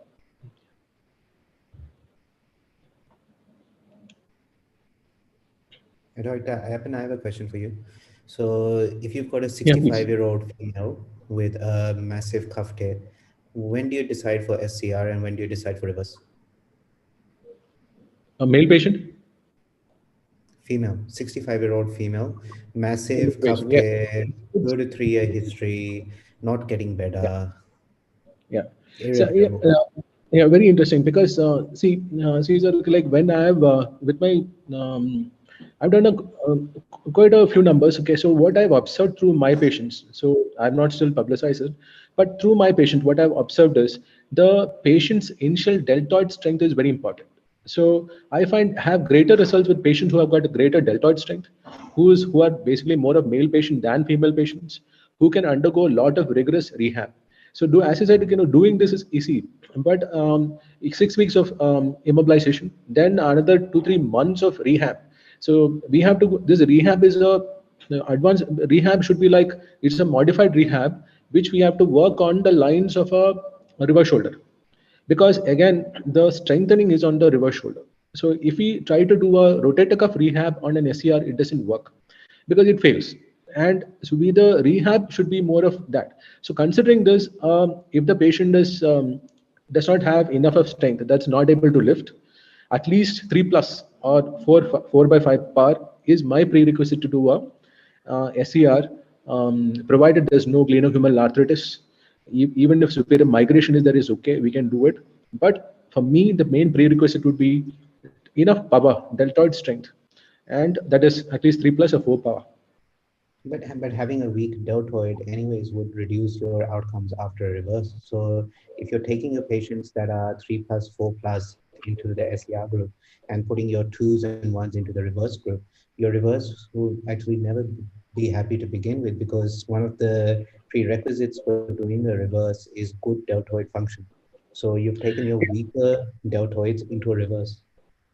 I wouldn't say weaker deltoid as such. I just meant weak lift. That means when you do an empty can, a patient has got a complete pseudoparalysis, and if it's a lady patient, so then this SCR is going to be difficult. But the deltoid, if the deltoid should be good, but I don't know how to quantify it. So if there is a method of quantifying deltoid strengthening, then deltoid strength, we could check and say, yeah, this is the deltoid strength, okay, we can go out with it. So in our patient, there's no way of quantifying, but the overall take, when I look at my results, I find that male patients who have got lifting power, empty can, when I'm doing an empty can or a full can, power of 3 plus or 4, they respond very well. They do very well. That's what I meant. I think so we do a lot of these systematic reviews and looking back at the literature and stuff. So if you look at the Indian studies in general, so Indian males do better than Indian females irrespective. So you can give them a reverse, you can give them a SCR, you can give them a RC repair. Indian male functional outcomes are always going to be superior to Indian females functional outcomes when taken as a population. And I think we all have observed that in our practice as well. So that's really the question that I was asking, is that if you've got this sort of 65-year-old female, now, according to you, your rehab protocol is also the same between SCR and reverse, right? So we take rehab out of the Right. picture. Yes. So then it comes just down to a deltoid that you're making a decision on and the deltoid power. So I would probably go opposite to that. So I would say the better the deltoid, the better chances of them having an excellent outcome after a reverse is. Because for a reverse to work, remember in a reverse, you've taken everything out. Your core has shifted, everything has been taken out. So now the whole purpose of an reverse working is your deltoid. So if your deltoid works, your reverse works.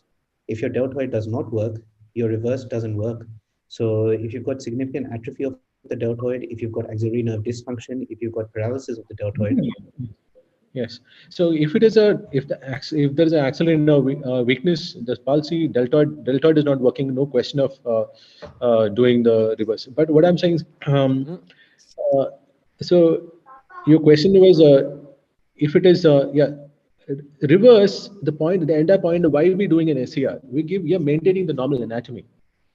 So we are not going through a irreversible but you're surgery. not So maintaining the it's, normal why anatomy. can't, the question is why the question is about giving the patient a normal anatomy, and if he's But it's got not normal anatomy. So SCR is not a normal anatomy. You've yeah, but changed. you're not taking. My thing is like you're not. There's no. You still suppose okay something is not working, you still end up in failure, or facial lateral fails. You still have a chance at reverse, isn't it? So, but you are taking the chance of from a patient. Okay, like when you do a reverse, because reverse is always there. They are failed. If you look at failed series, what do they do? They always do a reverse shoulder later. But if we can avoid a reverse, then I would be the person to do avoid a reverse at all. And the reverse is my last. Okay, if I can't manage a cuff, if the cuff is not, if I'm not, I don't think glenohumeral arthritis, the deltoid, as you said, is deltoid. We have an axillary palsy. Deltoid is significantly weak. Then definitely, So, like Dr. Ayyappan, I love your work. So don't get me wrong. I no, no, love no. like the SCI thing and everything like that. The real purpose of me asking is that it's a 65-year-old female. Is it the younger population that you more like to do a SCR in? And where's your sort of age-related cutoff where you shift them across into the reverse group?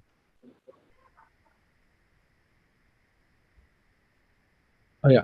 So see, what I would say is definitely younger patients. Yes, I would go in for SCR. More than the age, which is my concern, it would be like how is the patient function, like the picture which you just shown, video shown now. So if the patient's power is good, again, because I have done on 55 years, I have done on 60 years, I have done 65 years. So age was never a concern Mhm. in my series. So what was concerned was the patient's initial strength. So if the patient is able to lift with the 3+4 power, then they do very well. So it is not the age which is my concern. So yeah, Okay. I never had a problem with age. So age is not a concern. If the patient initial function is good, able to lift, they'll do very well with an SCR. That's what I have seen in my Okay. Thank patients. you. I think about the decision of SCR and reverse shoulder, you have to check whether there is any arthritic changes or not.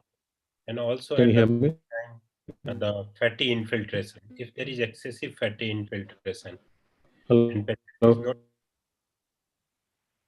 So Dr. Arvind, I think like, if you go back to Campbell, right, and if you look at the I initial can't hear. table in Campbell that came out, and remember this is 10 years ago. This is not I can't hear. us talking about it now. Oh God. So 10 years ago, there was a table in Campbell's operative Can you hear orthopedics, me? and it said that one of the main indications Hello. for doing a reverse is a massive irreparable cuff tear with or without arthropathy. So I think that having arthropathy in the joint is not the decision making factor for doing a reverse. So I think if you've got an elderly patient with massive irreparable cuff tear, if you do a reverse, it's going to give a good functional outcome, irrespective of whether they have a Samuelson 1 head, Samuelson 2 head, 3 or 4 head. So naturally, as the Pareto classification increases, the head size increases, it more justifies your work. But there is an avenue of doing a reverse shoulder in massive irreparable cuff tears, with them having just a Predor 1 or a Predor 2 head. I mean, it's not a contraindication. You don't need to have severe arthritis to take them to a reverse. What I mean to say, it's not the contraindication for the reverse, but if there is arthritic changes, then it's a contraindication for SCR. Yes, You absolutely. should avoid SCR in such type of cases. Yes. And at the same time, suppose if the massive cuff tear, then the examination is very important. Whether you ask the patient with the help of the wall, whether he can lift the shoulder up or not. If he is doing that, in that case, if you are doing SCR, then result will be better. If he is not able to lift with the help of wall at all, in case of massive rotator cuff tear, and if in such type of cases, if you do SCR, the result is not so good. The power about that Dr. Nair was explaining. Yeah.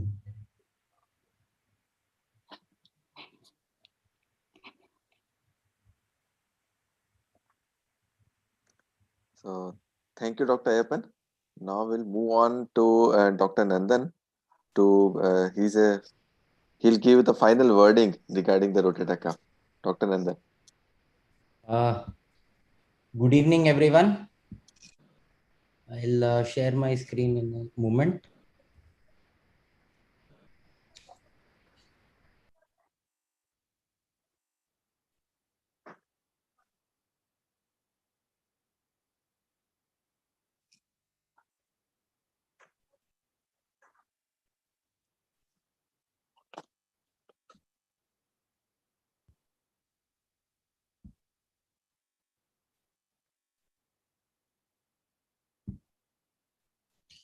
So good evening, everyone. I thank the organizers, Avana, and the faculty for inviting me for this webinar. I would be speaking on this topic where we are in rotator cuff repair in 2021. As far as possible, I would be avoiding number crunching and focus more on management guidelines. So a successful rotator cuff repair depends on a number of factors, surgeon and technical factors being the number one. So a cuff tear could be a partial cuff tear or a complete cuff tear.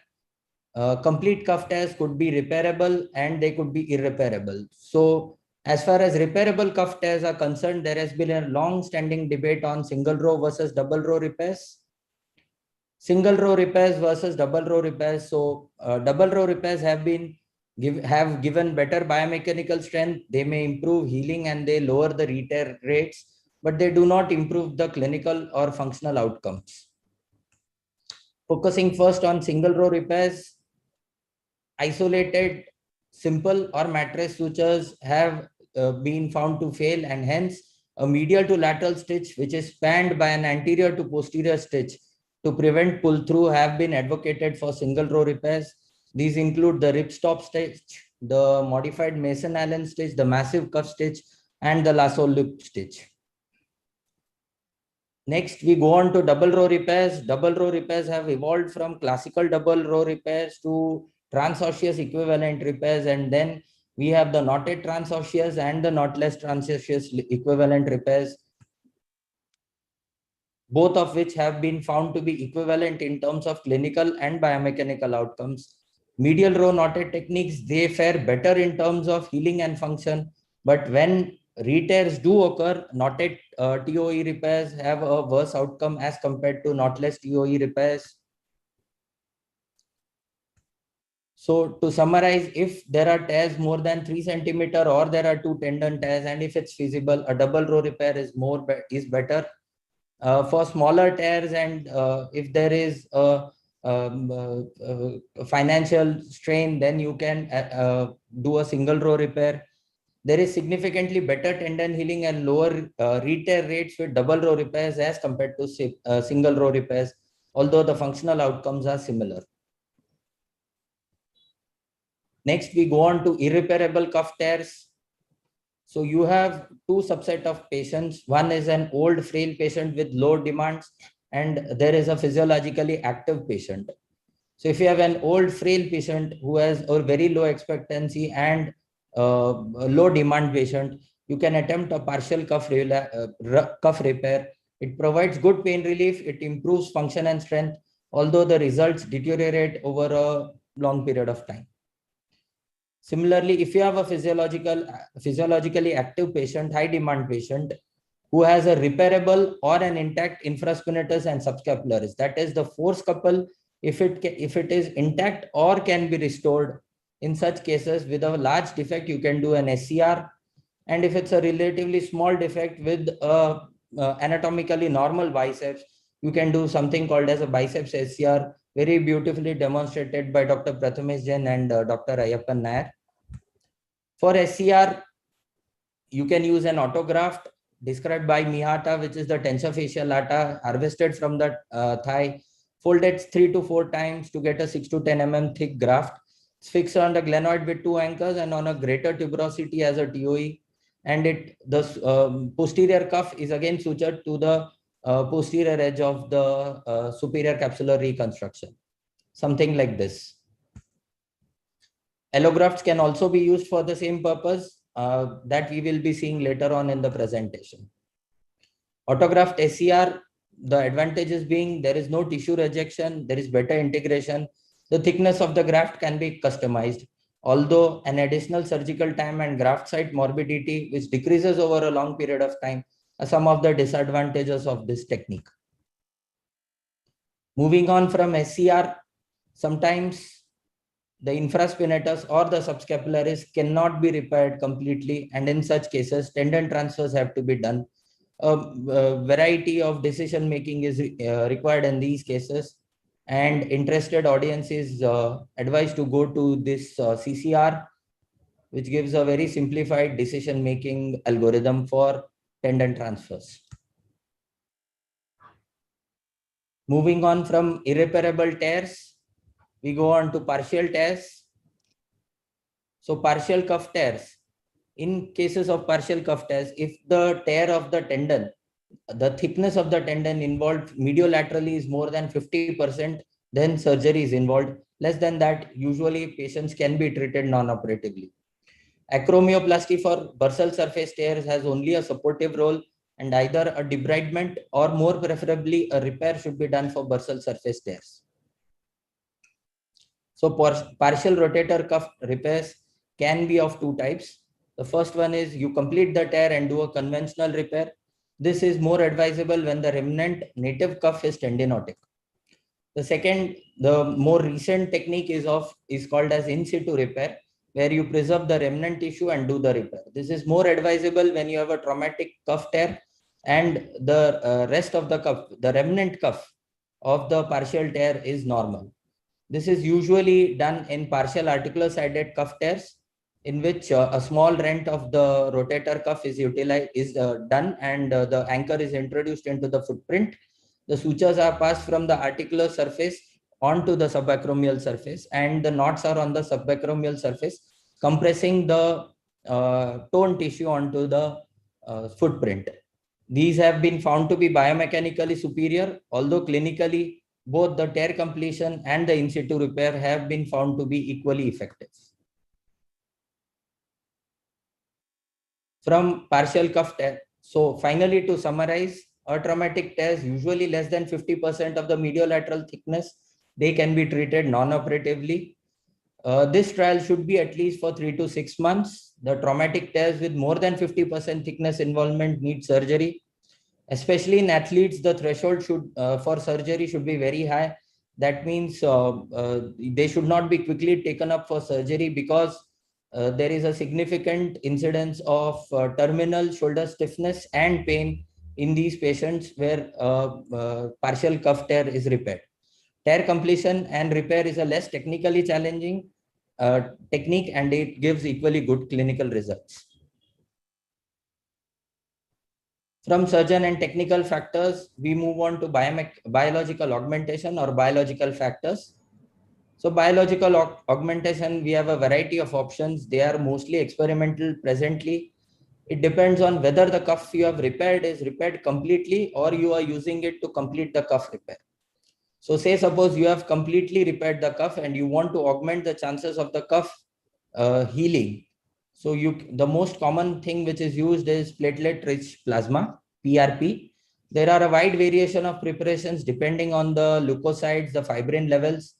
The findings have been inconsistent, and the use of PRP remains controversial in the setting of rotator cuff repair. The second thing which has gained prominence is mesenchymal stem cells. These are derived from the iliac crest, incorporated in a matrix and implanted at the cuff repair site. Encouraging results have been found in initial studies, but more studies are needed. The last and the most experimental are cytokines. Mostly they are tried in animal experiments. A variety of cytokines have been quoted to improve healing rotator cuff tears, but the studies are yet in animal experiments, and nothing confirmatory has come out in human studies. The next category is where you have been able to partially repair the rotator cuff and you want to augment that. So it is basically a bridge of tissue which will help in the integration of cuff tissue with bone. So say suppose you end up with a picture like this, and you can use these scaffolds or augments to improve the rotator cuff healing like this, as a patch to augment the strength of the healing, or as an SCR. So these scaffolds or extra grafts can be synthetic or biological. Biological could be from allograft or xenografts. Synthetic could be fortified with extracellular matrix obtained from human sources, or they are without ECMs, which have a role of passive support till healing. Xenografts have been, after initial trials, have been rejected. Allografts, although they give rise to some post-operative inflammatory reactions and graft rejection, have generally given good results. They are preferred in younger patients, active population, massive cuff tears without significant atrophy, and in older patients with a significant atrophy and arthropathy are better off with reverse total shoulder arthroplasty. From biological augmentation, you have done everything, and finally, sometimes, rarely, cuff re-tears do happen, and age more than 65, tear size of more than 2 centimeters, musculotendinous tears where you don't get tissue to repair to the footprint, grade 3 or 4 fatty atrophy, smoking, diabetes, hyperlipidemia, all these are the factors which are implicated in cuff re-tears. Cuff re-tears could be a type 1 re-tear where the tendon bone interface, there is failure at the tendon bone interface, or a type 2 re-tear where the tears are at the musculotendinous junction. These are most common in the knotted TOE and in the double row repairs. The management principle for cuff re-tears remain as those of massive irreparable cuff tears, with the additional complication of previous anchors, osteoporosis, and generally these tears are found to be irreparable. I end my presentation with this food for thought. This is a systematic review of intermediate to long-term outcomes of rotator cuff repair on the natural history. This has found that rotator cuff repair does not prevent the likelihood of a future re-tear. The functional outcomes after a rotator cuff tear repair and without a repair are the same, with the consolation being that the final tear size after a rotator cuff repair is lesser than that without a repair. Thank you. Thanks, Dr. Nandan. Very nice presentation. And I loved your software. Very nicely presented. Thank you.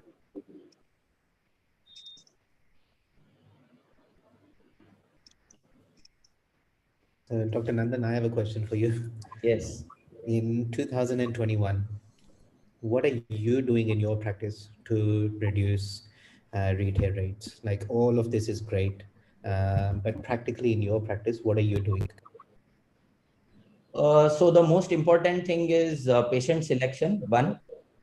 Second thing, what I follow is a very religious, I would say 1 in 10 surgeries, we would find difficulty in mobilizing the rotator cuff towards the footprint.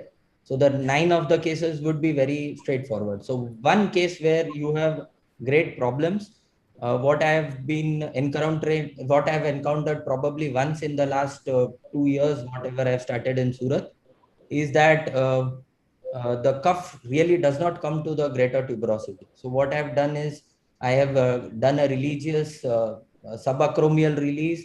I have done a religious capsular release. I have done an anterior slide and medialized the cuff repair to get a single row repair. And then what I have done is the crimson duet method, just punctured it in. And the patient had a reasonable outcome where she had around 140 degrees of forward elevation and a reasonable abduction of say around 120 degrees. She had limited expectations from the surgery, the most important being pain relief. So that I have achieved with that patient. Rest of the cases, I do usually a knotted transosseous equivalent repair, the 9 cases which I do. And sometimes when there is a financial constraint, I end up doing a single row repair with a massive cuff stitch. Okay. So what I meant is that that one case is the more difficult case. You've got 9 cases which are pretty much straightforward rotator cuff repairs. Now, in them, have you tried any of these things like PRP or things like that and found that they actually do make a difference in your practice? No, I have never tried these. Probably because it adds to the cost.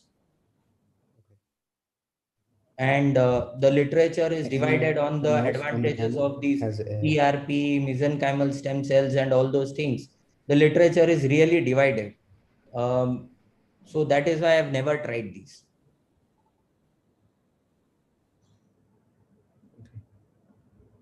What about anyone else on the panel? Do they have have they tried something and seen it's made a significant difference in terms of outcomes?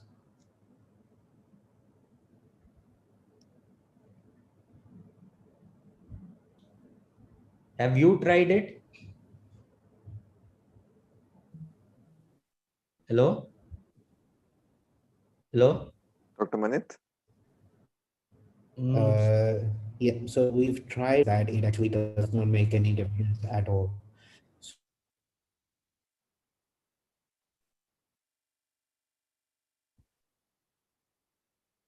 So for preparation, I think the best is the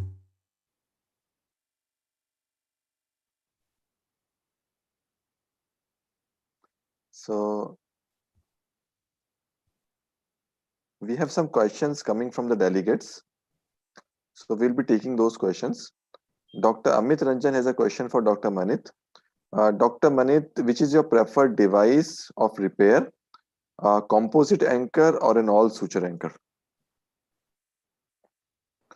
Do you prefer an all suture anchor for the rotator cuff or a biocomposite anchor? Dr. Manit?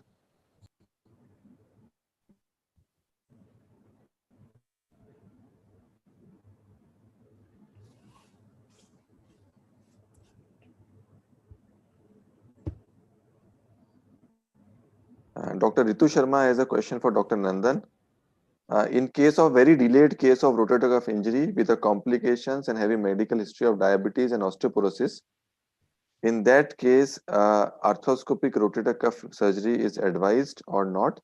And is the outcome of the surgery dependent on the medical conditions of the patients like diabetes, osteoporosis, and hyperlipidemia? Dr. Nandan. So time duration as such does not matter. First thing. Second thing, really whether the patient is clinically fit for surgery is one thing which you have to decide. So surgery, if it is advised or not, yes, definitely if the patient has functional demands, if he has pain, then surgery is advised for these patients. You have to counsel the patient that since you are having diabetes, you are having dyslipidemia, the chances of healing and having complications are less. The chances of healing are less and the chances of having complications is more. So yes, surgery is required. Yes, the chances of complications are more. But if the patient has significant pain, he's fit for surgery as deemed by your physician or by you, then he must undergo surgery for rotator cuff repair. Now, what kind of technique are you going to do depends a lot on the retraction of the tear, the fatty atrophy of the patient, the kind of osteoporosis he is. If it's severely osteoporotic, what kind of anchors will you doing? The single row or the double row repair? All that depends a lot on the clinical presentation and the radiological features of that patient by himself. Question for Dr. Manit. What is your preferred anchor, a composite anchor or an all suture anchor? This is from Dr. Amit Ranjan. So when I'm doing, so when I was in Australia, we used to use Prefix, which is by Smith & Nephew. It's an all suture anchor for our labral repairs and for our rotator cuff repairs. Now in India, it wasn't available. So when there are issues related to cost,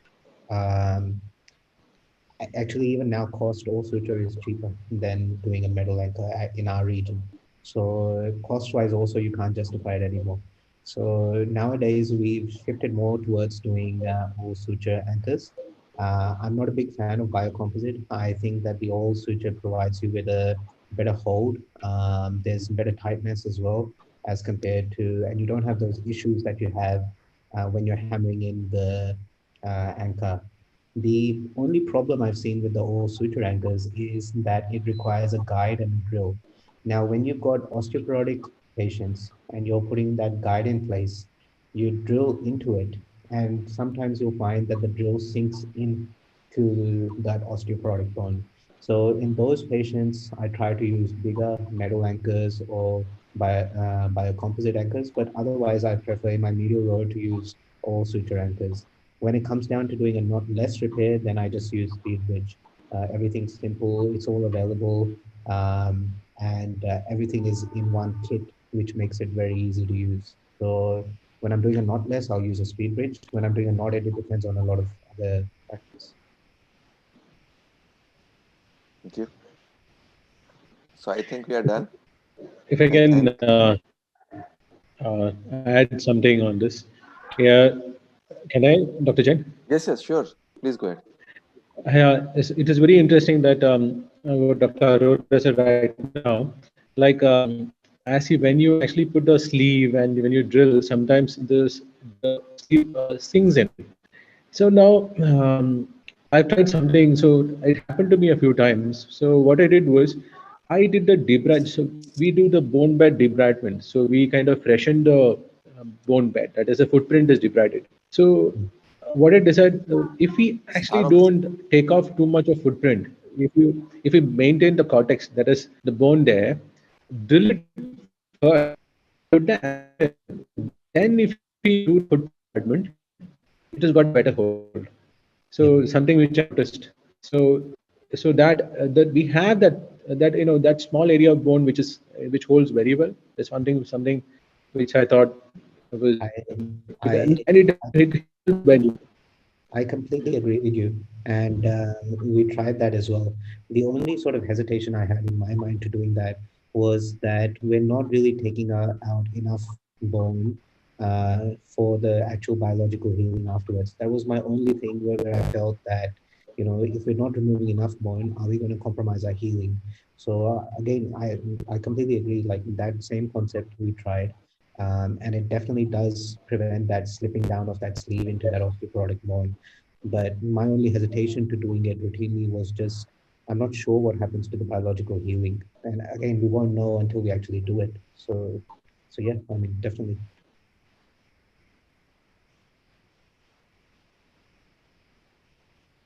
I think we are good to go. Yes, there is one more question for Dr. Arvind Prasad Gupta. Hi, he's here. No, doesn't matter. Dr. Ayyappan can take that question. Okay. I think. Anybody can take it. The arthroscopy pump, I'm sure that most of you are using. So, how much effect does it make on visualization? It's been asked by on YouTube. Right. So, Dr. Jain, should I take the question? Please go ahead. Yeah. So, in my practice, definitely the pump does play a big role. especially in cuff. And when we're talking about visualization, bleeding control, and that the pump is very important. So now I have tried the different things like without pump, just gravity assisted, all those. But if you're looking at for maybe a surgery a little longer, and you need definitely a good pump which will maintain a good pressure for a long period of time without the shoulder getting inflated and tensed. And nothing pro Avana, but I find I've tried the different pumps, but I find the Arthrex pump was really good, and especially when I'm doing the SERs. And maintaining pressures, so I tend to maintain my pressures like around 30 to 40 with an Arthrex pump, and it usually and a flow rate of 80. So it's good. If any pressure goes high, especially after some time, I feel the tissues get distended and then visualization becomes a problem. Okay. Dr. Prathmesh, I have one question for you. Yes, sure. So when, and Dr. Ayyappan also, like we all have fellows that come to us to learn and to see what we're doing. So one of the problems that I see routinely with them is they always ask me the same question, that if we go back into our practice, these pumps, they're quite expensive to get. So is there a way around that system of not using a pump? And I'm at a loss of what to tell them, because I think like everyone, we've been using pumps forever. So is there a way that they can do it satisfactorily without an arthroscopic pump?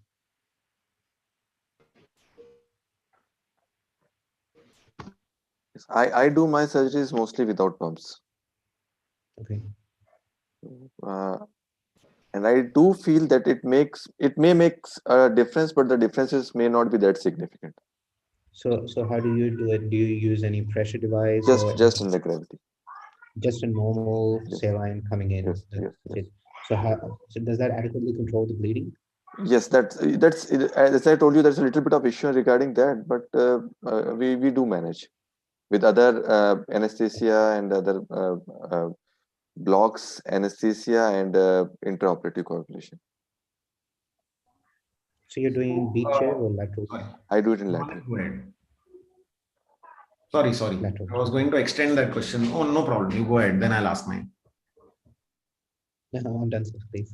Okay. So Prathmesh, so this is what is the common issue that I use in my practice. The arthroscopy surgeon in my practice uses a special TUR set type of thing, where you can press manually, and then it releases a lot of flush that we use for ACL also, the same thing. Have you ever used that?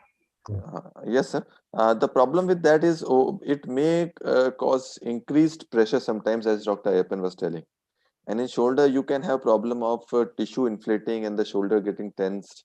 Okay. And we do have seen cases, I think more experienced surgeon, Dr. Ayyappan, will be able to tell of very tense swelling extending up to the neck regions in some cases. So I think I'm worried about that. So main thing is that block and a good anesthetist. Good anesthetist, yes. And help you get rid of the pump. 100%.